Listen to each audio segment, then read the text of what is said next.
Let's start this video off with some really good news. No cancer, which is fantastic. And while I don't generally share some of my anxieties, I do want to celebrate my victories in this case. So yeah, that's something that's been going on behind the scenes, and some really good news today. Plus, down over 70 pounds. And I know that's probably not why you clicked on this video. Why did you click on this video? Because today we're diving back into the world of Star Citizen. You guys haven't seen me a little bit on this game. I've been watching all the Inside Star Citizens. I just have been so swamped with work, and today is a celebration day. So let's kick back, see what they have to say about this first-person assertion and so much more. I love the first-person shooting in this game. There is so much to really be excited about for Star Citizen, and I'm still really gung-ho on this year alone. If you guys gotta check out the podcast I did with Salty Mike, we're also going to see if we can get some more Star Citizen creators on the podcast as well. So sound off in the comments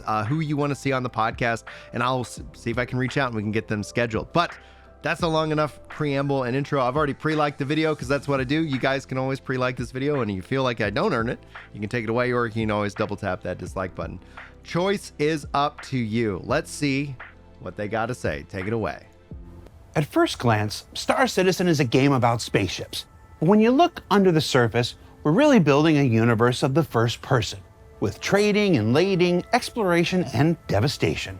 And over the next few weeks, we'll be exploring such character-related features as the new personal persistent hangars, new visor, lens, inventory, and shopping apps, the character customizer, which is so good I'm just gonna already tell you we're covering that next week, and much more. Woohoo. But before we leave our combat era of ISC, this week we're sitting down with members of Team Nuck. We really gotta get these new teams new names. To discuss all the FPS combat-related changes coming in Alpha 323. Let's find out more. I love this guy. Go on then. Get the power shot. It's a bit awkward sitting down. Oh, wow, dude, you're so cool. I know. My mom thinks I'm wicked, mate.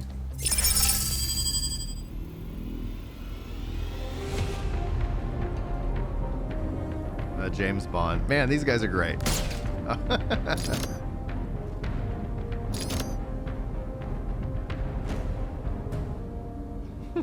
This game is 930 years in the future. Why does reloading matter? Reloading, I think, matters because from a player perspective, it makes you think ahead of the combat that you're about to go into. Because it's part of a classic FPS experience. I think it adds to the tactical element of gameplay, thinking on the fly, and it's also quite satisfying to reload weapons. I find it satisfying anyway. You give a little bit of thought that Star Citizen made my reloading habit. I have a bad habit of reloading after any time I get a kill in a game, and I wasn't aware that the mags didn't automatically load themselves. So that was it was a fun lesson, and it was this and also Helldivers 2 that has kind of brought that concept of the mag versus like, okay, you just have these number of bullets, and honestly, it's pretty cool. situation you're going to put yourself into, it feels a bit more immersive. We obviously have a bit more of a complex system with our magazines. So we obviously have magazines on the suit, and we also have magazines in your backpack.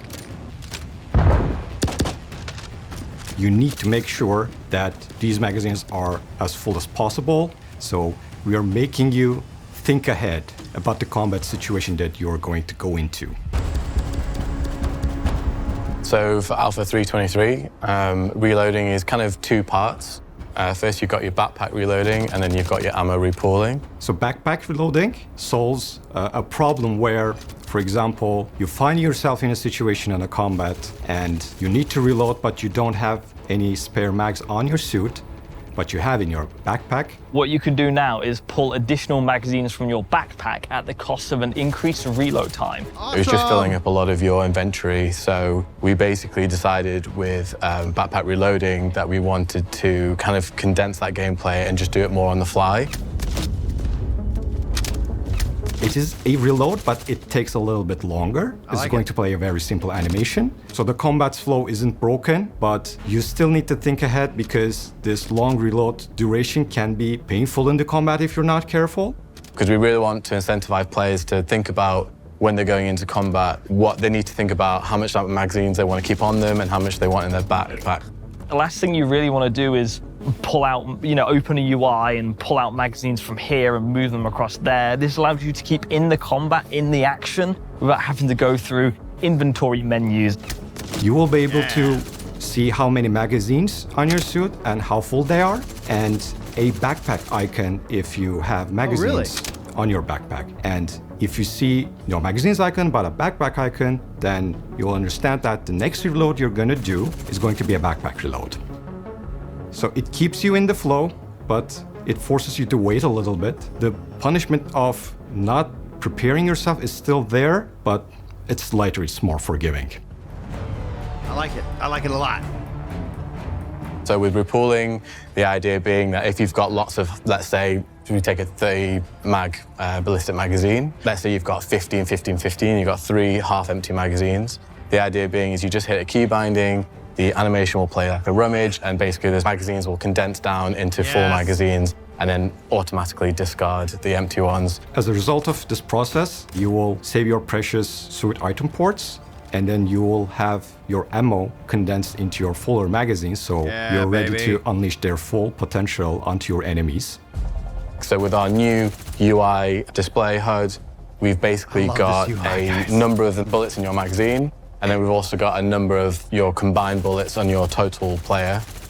And duration of this operation is going to depend on how much ammo you're shifting around and the type of ammo that you're shifting around. So repolling pistol magazines is going to take a different amount of time than repolling rockets, for example.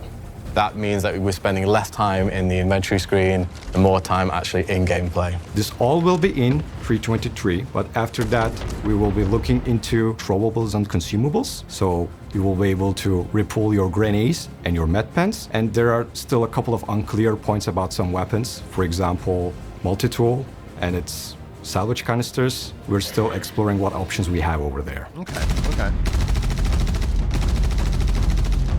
So recoil is part of the identity of the weapon. Could be. And it will also allow players to express their skill in a certain way. We have different kinds of recoil, very subtle recoils and very wild recoils. And depending on that, you can paint an image of either this is a very harsh, very, very aggressive assault rifle or a very gentle pistol, maybe even with a silencer on top of it. When I've been watching CitizenCon, and we showed the new recoils, one of the biggest feedbacks was, those are laser weapons. They don't have recoil. Oh God, if I see one more forum post about like why do laser guns not, well, why don't laser guns have recoil? It drives me up the wall. Laser weapons in the first place, like we have them, are really unrealistic for themselves, right? There are no big laser projectiles that come out of weapons. So giving them recoil is very sensible for a game. I think getting rid of recoil in that sense is just boring gameplay. It's fun. It needs to be in there. You need a challenge when shooting people. You need a challenge when tracking people. I would love to know what you guys think. Currently fall into the agree, but I know that from a simulation perspective that the thing I also really do respect about the game is how real it feels, how this feels so like another, like I get to go travel the stars. So immersion is such an interesting and tricky discussion. And so I'd love to know what you guys think about that.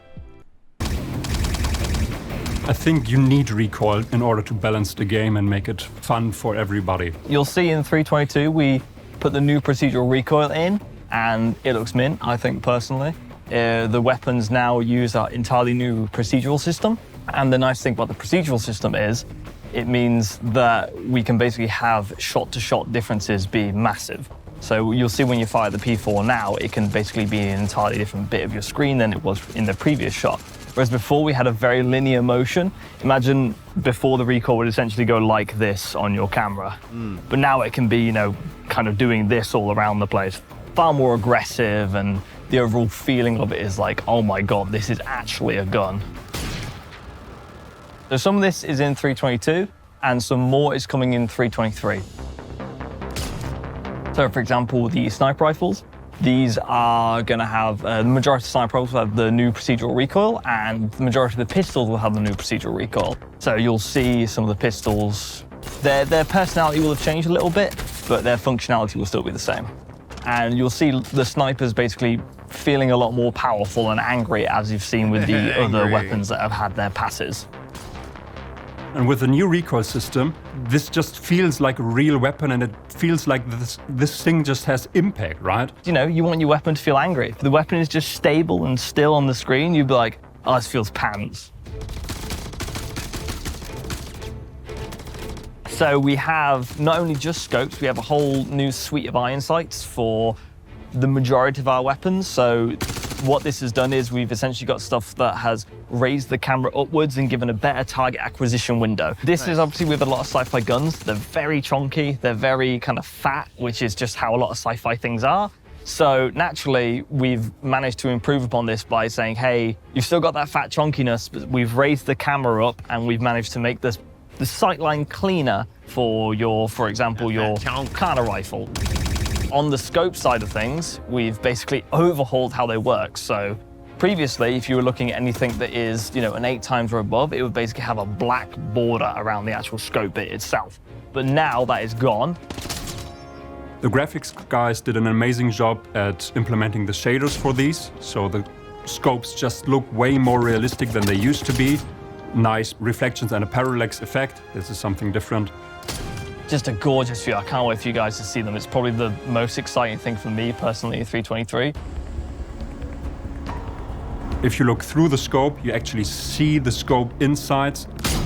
And depending on if it's a holographic scope, a telescopic scope, or a TV screen scope, the shader will look different as well. So and cool. Then we took it and brought it to basically every scope, adjusted the shader so that it looks nice on that particular scope, and added a few other functionalities to scopes as well. For example, we will have multiple zoom levels on scopes. Currently, we just have 8 times zoom, but in the future, for 323, we will be able to have 8 times and 16 times zoom, or 2 times and 4 times zoom. And because our new recoil is a lot more aggressive and dynamic, it means that the reticle is moving as you'd expect on screen relative to where the actual barrel is. So not only does it help with the new procedural recoil, it also helps with the believability of the optics as well.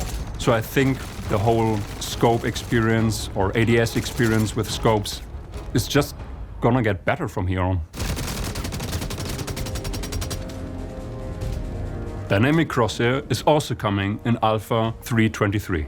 Dynamic crosshair it's in the name, it's a crosshair. But the good thing about our crosshair is it's a little more futuristic, a little bit more sci-fi. So in 323, when you equipped a combat visor, you'll have a dynamic crosshair on your screen. This follows the barrel of the gun, which is really cool because if you're reloading and you pull the gun up like that, the crosshair will actually go off screen like that. So it fits into the aesthetic of StarCitizen because it's grounded in the context of where the barrel actually is, which is really cool because if you've got a pistol which shoots a bit more up like this, it actually follows it as you would expect. Previously, you were always kind of point shooting, and it causes a problem in not knowing how big your crosshair actually is for your weapon. So we had to make the spread on the weapons a bit smaller than usual because if you're going to point shoot, you have the issue of like, where is my bullet actually going to go? This allows us to say, hey, this is actually kind of what your cone of spread is, and we can increase the spread values of weapons themselves, which leads to better gameplay and people actually focusing on ADSing down sights, even in like 10-meter engagement ranges. And it also just gives that player a little bit of extra information. So when you're hiding behind a wall or you're close to proximity with an object, the crosshair is actually going to let you know if you're going to hit the object or if you're going to shoot past it. I heard people saying this is unrealistic. I'm fairly certain we can do this with our technology today. So 900 years in the future shouldn't be a problem to have at least military tech to have this crosshair component to them. It's a crosshair that not only fits the aesthetic of StarCitizen, but cleanly fits into what you'd expect for StarCitizen as well. We are able to deactivate it, so if you don't like it, there's a menu option for you. You can also disable the new hit markers independently of the crosshair. So if you just prefer to keep the hit markers, you can keep them. If you prefer to keep the crosshair and not the hit markers, you can do that as well. So you can fully utilize it to make it your own, what you want from the game. So you can have it completely off or on. And then we have things like, obviously, updated hit markers, and we also have a final hit red X as well to let you know that you've confirmed that kill. It's a completely optional feature, but I think you're gonna like it. So I think the reason why I'm so excited and the team is so excited about why these new changes to FPS are going to be so dynamic and completely change the game is I just think it makes our game so much more modern. It makes it so much more lively and really expressive. Now weapon manufacturers are going to have much more of a unique brand to them. And the same with with our new amazing scopes. You know, if you compare the scopes that we have now to what we have coming in 3.23, it is going to be completely, I think, game-changing. We're obviously going to do things in the future, like when we get wear and tear in, apply wear and tear to when you shoot those things, because we still want that to be a believable experience. Bullet blocking is an issue. It will literally be gone from like grenades and magazines and everything like that, so even backpacks. So people previously would have to shoot people in the legs if they wanted to consistently land shots, which is a problem because realistically, that's not a good feeling of like, I'm behind you, I have to shoot you in the legs so I can focus on shooting you in the chest now. We really like the fact that the crosshair is basically kind of starting the whole archetypes for armors. So as we move down into the PU, we want our armor sets to become more specific to their needs. If you look at our game, half of this is basically FPS combat, and these improvements will bring the FPS combat to AAA standard and make it feel like a more polished This looks experience. so It's good, not guys. something that you can put into words, but something that you will appreciate while playing our game. And I hope all of these changes make your time in the verse more fun. I think this just is so much more about gameplay. It's less about getting bogged down in menus. It's more about on the action. And it also integrates so amazingly with our HUD. A fluid experience, which is what we're aiming for, which is what we, really want to deliver. I'll see you in a bit. Oh, I have to get the microphone. Yeah. So, what did we learn this week? We probably can't do this in a helmet. We learned that procedural recoil system reaches all FPS weapons in Alpha 3.23. That the dynamic crosshair will enable some occasional hipfire goodness. That new scopes means better ways to refund your enemies' lives. And that reloading changes means more of the pew-pew and less of the few. Sometimes I hate me too. For Inside Star Citizen, I'm Jared Huckabee. Thanks for letting us share the process of game development with you, and we'll see you all here next week. For the character customizer. Man, lots to unpack. Wow. That looks so good. I love this helmet, man.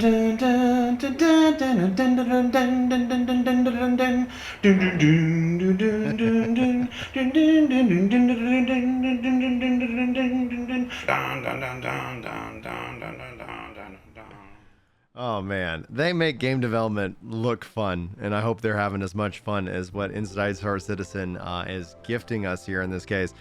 Guys, that I think is incredible. Obviously, 3.23 is, I think, one of those moments that if you're not yet playing Star Citizen, I think this might be kind of the one where it's like, yeah, this is the time to start at least paying attention. So regardless, man, 3.23 just keeps looking better and better and better. And I guys, hopefully you enjoyed hanging out with me for this video. I enjoyed your time today. I appreciate it more than anything else. Hopefully I will see you guys in the next video and or live stream. And also I have some exclusive content for members, and thank you obviously to the channel members on here. But if you're not a member, if you're not able to become a member, like I don't want you to feel pressured to do so, just hang out in the live stream. We have a very generous community that's gifting out memberships, but also for every 25 members here on the channel, I gift out 5 as well. So hopefully if you guys want the ability to maybe pick up one of those gifted memberships, come hang out in the live stream sometime. And yeah, it's a lot of fun. So anyway, thank you guys so much for joining me in this video. Hopefully I'll see you in the next one. But until then, take care.